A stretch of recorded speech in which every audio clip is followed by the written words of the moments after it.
Start చేసి అంటే 2019లో start చేసిన ఈ ఆపర్చునిటీని తీసుకున్న వెంటనే నాకు అంత ఆపర్చునిటీ ఇంత గొప్ప అవకాశం అని అయితే తెలీదు.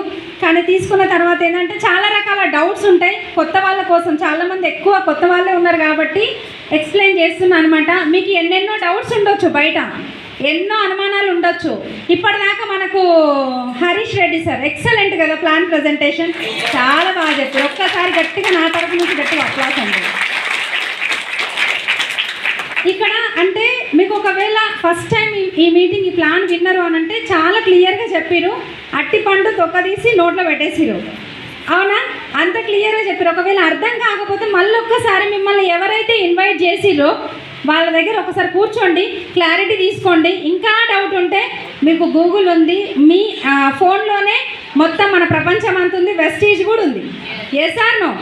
ఆ డౌట్స్ అంటే మైండ్లో డౌట్ అనేది పెట్టుకొని మీరు పని చేయకుండా ఆ డౌట్ క్లారిటీగా అంటే క్లియర్ చేసుకొని అసలు చెయ్యాలన్నా వద్దా క్లియర్గా తెలుసుకొని చెయ్యండి అని చెప్తున్నా. బాగుంటుందా బాగుంటుందా అండి? ఇంతసేపు ప్లాన్ చెప్పారు కదా, అందులో ఒక్క రూపాయి అయినా ఎక్కడైనా పెట్టమని చెప్పిరా? మీరు పెట్టించాలని చెప్పిరా? లేదు. జస్ట్ ఏంటంటే మీ ప్రొడక్ట్స్ మీరు వాడుకోండి, మీకు నచ్చితే వేరే వాళ్ళకి చెప్పండి అని చెప్పారు. మరి ఇప్పుడు మనం వాడితే నచ్చితే చెప్పొచ్చా లేదా? చెప్పొచ్చు. నేనేంటి అని అంటే 5 సంవత్సరాల ముందు ఏం చేసిరు మేడం అంటే, నేను ఒక టైలర్ని, బ్లౌజులు కుట్టిన, శారీస్ అమ్మిన, చిట్టీలు రన్ చేసిన, డ్వాక్రా గ్రూప్ ఉంటుంది కదా అందులో కూడా లీడరే అనమాట. అంటే పెద్దగా మెచ్యూరిటీ అంటే అప్పటి వరకు నాకు బయట ప్రపంచం ఏం తెలీదు.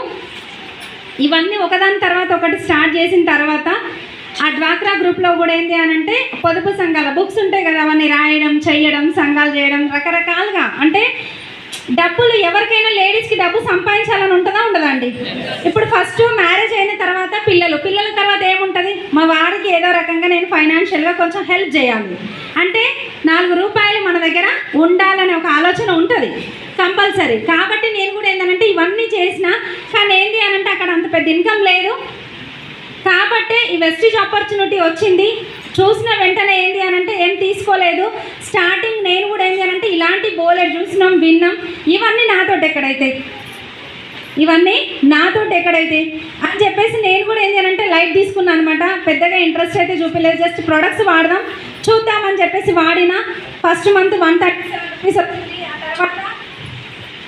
ఆ తర్వాత ఏంటి అని అంటే నాకు అంటే పెద్దగా ఇంట్రెస్ట్ అయితే లేదు. ఫస్ట్ మంత్ ఇన్కమ్ చూసి డిసప్పాయింట్ అయిన వాళ్ళు ఎంతమంది ఉన్నారు? ఫస్ట్ మంతే కాదు, లాస్ట్ మంత్ మొన్న వచ్చిన ఇన్కమ్ చూసి డిసప్పాయింట్ అయిన వాళ్ళు ఎంతమంది ఉన్నారండి? ఏం పర్వాలేదు, నేనే ఉన్నాను కదా, మిమ్మల్ని ఎవరు ఏమనరు, హ్యాపీగా చేయొద్దండి. ఎందుకంటే నేను కూడా డిసప్పాయింట్ అయినా. ఎందుకో తెలుసా? నా చెక్కు 6 లక్షలు దాటుతుంది అని చెప్పేసి అనుకున్నా. కానీ అదేమైంది అని అంటే నా చెక్ మెయింటైన్ అయింది, 5 లక్షలు మాత్రమే వచ్చింది. మరి డిసప్పాయింట్ అయినట్టా కాదా? ఇప్పుడు ఆల్రెడీ లీడర్స్ ఎవరైతే ఉన్నారో ఒకసారి చెయ్యొద్దండి. డిసప్పాయింట్ అయిన వాళ్ళు, నాకు ఇంత ఇన్కమ్ వస్తుంది అనుకున్నా, అంత ఇన్కమ్ వస్తుంది అనుకున్నారా లేదా? Yes or no? డిసప్పాయింట్ అయ్యారా? ఖచ్చితంగా 100% అవుతారు. నా చెక్ కూడా అంతనే అనుకున్నా. కానీ ఇక్కడ మనం పోతా ఉంటే ఏంటి అని అంటే ఒక్కొక్కరిది ఒక్కొక్క బాధ ఉంటుంది. Yes or no?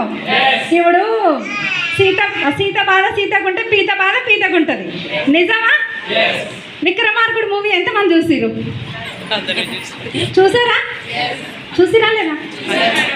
ఇట్లా చేతులు ఎత్తలేదు అనుకోండి, నాకు వచ్చింది ఏముందిలే, చేత ఎక్కడం ఎందుకు అని చెప్పేసి సైలెంట్గా కూర్చునే వాళ్ళు కూడా ఉన్నారు. దీనికి ఒక ఎగ్జాంపుల్ చెప్తా.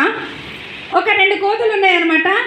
ఒక గట్టు పైన కూర్చొని ఉన్నాయి. ఆ 2 కోతులు ఏంది అని అంటే ఇంకొక మనిషి వస్తూ ఏం చెప్పిండంటే అక్కడ ఉన్న ఒక దారిన వెళ్ళే ఒక మనిషి అంటే అతను ఒక మునీశ్వరుడు అన్నట్టు. అతను ఏంది అని అంటే సరే నమ్మినా నమ్మకపోయినా చూడండి ఆ కోతులకు చెప్పిండు ఏంది అని అంటే ఆ గట్టు మీ నుంచి ఆ చెరువులోకి దూకిరనుకో, ఒకటేమో ఒక కోత వచ్చేసరికి ఏంటంటే రాజు అవుతావు, మనిషిగా మారి రాజు అవుతావు. ఇంకొక కోతికి ఏంటంటే నువ్వు రాణిగా మారుతావు, మనిషి మారి. అర్థమైందా? ఒకటి మనిషిగా మారిన తర్వాత రాజు అవుతారు, ఒకటి రాణి అవుతారు. ఇప్పుడు అందులో చెప్పగానే ఒక కోతి ఫాట్న పోయింది, దూకింది, అది రాణి వచ్చింది. ఈ రాజు కోతి ఉంటుంది అంటే ఇంకో కోతి ఉంది చూసారా, అది అయితనో కాదో ఆ గట్టు మీదనే కూర్చొని అయితనో కాదో అని ఆలోచిస్తుంది అనమాట. అట్లా ఇప్పుడు ఒక్కసారి ఆలోచించండి, ఆలోచించే బదులు దుంకితే కదా తెలిసేది.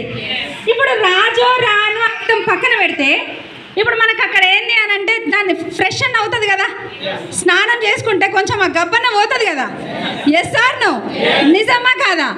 కానీ ఏంది అని అంటే ఆలోచిస్తూ ఉంటారు. ఇప్పుడు ఎంతమందికి డబ్బు కావాలండి? డబ్బు మీకు వద్దా సార్?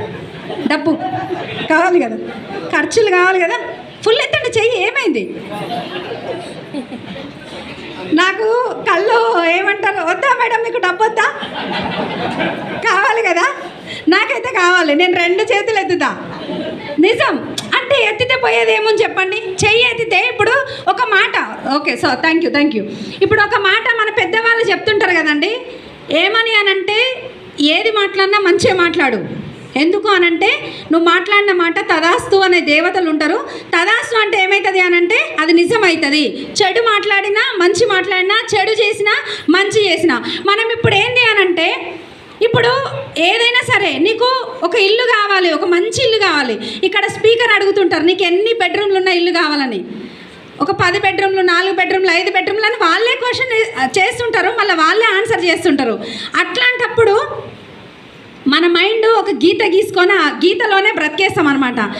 10 బెడ్రూమ్లు ఏడొస్తాయిలేండి అని చెప్పేసి చెయ్యి ఎత్తకుండా ఊకున్నాం అనుకోండి, తదాస్తు దేవతలు తదాస్తు అనొచ్చేమో, చెప్పలేం.